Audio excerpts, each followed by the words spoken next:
مبل 38 عامت زغر سواءات تግራይ ምክንያት በምግባር አበይ ሐውልት ሰማዕታት ኣብ ዝተኻየደ መንበር ሕቁፍ ዕምባባ ዝረኽቡ ፕሬዝዳንት ብሔራዊ ክልላዊ መንግስቲ ትግራይ ዶክተር ደብረጽዮን ገብረሚካኤል ስዋዕት ትግራይ ምእንተ ድሕነትን ህልውናን ትግራይ ዝኸፈልዎ ዋጋ እናተዘከረ ዝነብርን ህያውን ምዃኑ ገሊጾም ስዋዕት ካብ ዕቃው ቃልስ ጀሚሩ ድሕሪኡን ብርክት ዝበለ መስዋዕት ዝኸፈልናሉ ኩሎም ንህዝባዊ ዕላማ ደው ዝበሉ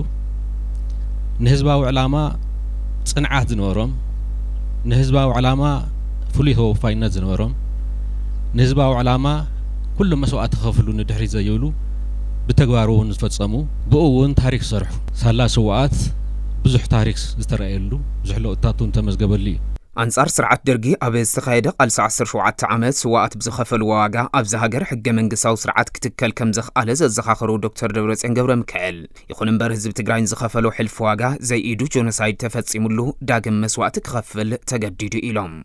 ጉዕዞ ሰላም ጉዕዞ ልምዓት ጉዕዞ ዲሞክራሲ መጨረሻው ንትግራይ ጄኖሳይድ ዝፍጸመሉ ኮይኑ ናብ ካሊ መኸተይና ኣሰጊርና ነዚ ህዝብ ትግራይ ካብ ምድረ ገጽ መጥፋእ ዝተወልዐ ጄኖሳይድ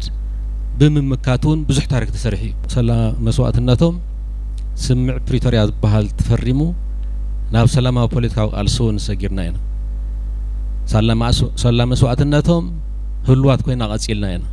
ድሕሪ ጆኖሳይዳዊ ኩናት ሰላም ክመጽእ ተባሂሉ ዝተፈረመ ስምዕ ፕሪቶሪያ ክትግበር ብዘይምኽኣሉ ዛጊድ ጸገማት ህዝቢ ትግራይ ክፍትሑ ዘይኮነስ ዳግም ሓደጋ ምንጽልላዊ ኩናት ከጋጥሞ ከም ዝኽኣለ እውን ዶክተር ደብረጽዮን ገብረሚካኤል ኣረዲኦም ስምዕ ፕሪቶሪያ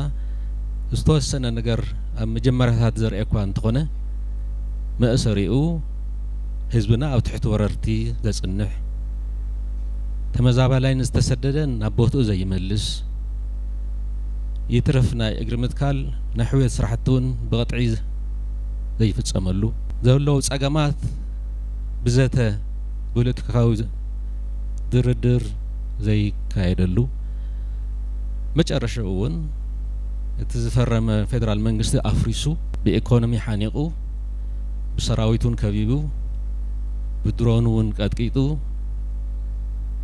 ناوكالي وقع خأتو أمدلاهم زلنهولنا نفلدينا كم زبي زلنا لكنات تردينا لوعلاونتن مسل عرسو ساننا نمخبارن حدر سماعتات نمفصامن بحوار كنعسل كم زغباون دكتور دبرصيون ገብረሚካኤል አተሐሳሲቦም كم زبي حدا ኮይና ደውይልና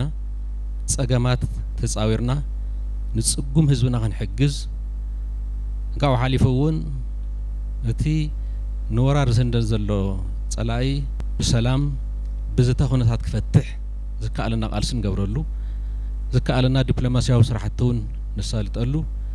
እንተ ዘይኮነውን ንህልውና ናይልና ንምንነት ናይልና ንቃለሰሉ ልዕሊ ሁሉ ላዕላውነትና ልዕሊ ሁሉ መሰል ዓርሰ ወሰንና ክነኽብር ቃል ክንኣቱ ኣብ ቃልናውን ክርከብ ኩልና ቃልና ክንሕድስ ይግባእ